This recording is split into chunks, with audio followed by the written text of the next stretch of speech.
Ang Tala-Arawan ni Totoy. Kwento ni Christy G. Montano. Guhit ni Erickson Y. Villasoto.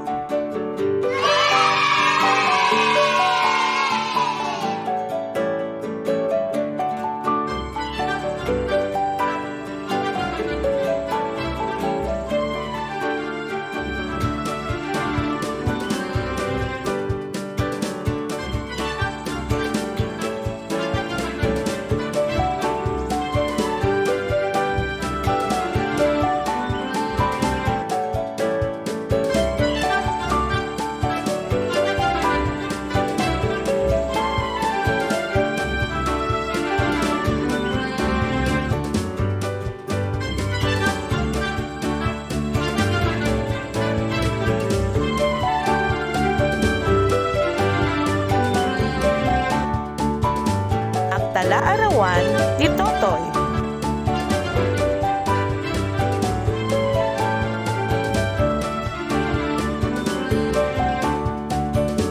Ako si Totoy.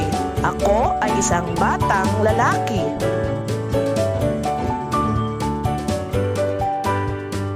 Limang taong kulang na ako at isa na akong kinder.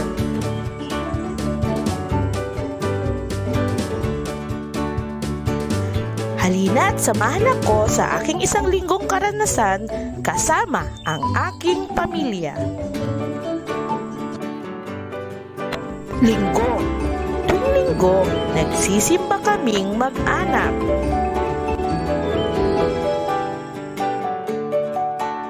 Lunes. Masaya akong kasabay si Ate Tina sa pagpasok sa paaralan. Martes. Nagulat ako nang dinalaw ako ni Lolo Tasio sa aming tahanan.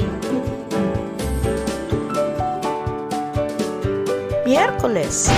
Natakot ako nang biglang kumidlat. Sabi ni Lola Telo, nandito lang ako, Totoy. Huwag kang matakot. Huwebes.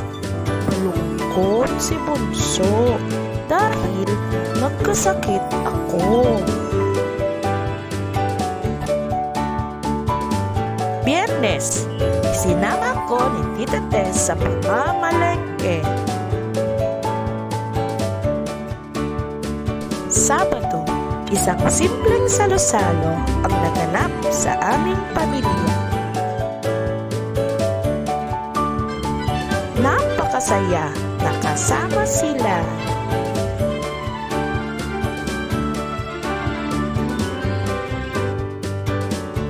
Ikaw, anong ginagawa mo kasama ang iyong pamilya?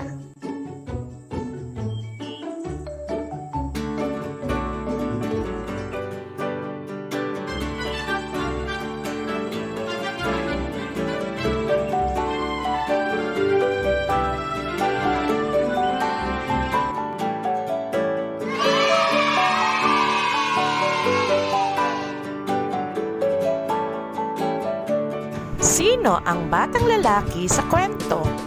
Ilang taong gulang na siya? Masaya ba siyang kasama ang kanyang pamilya? Bakit mo ito nasabi?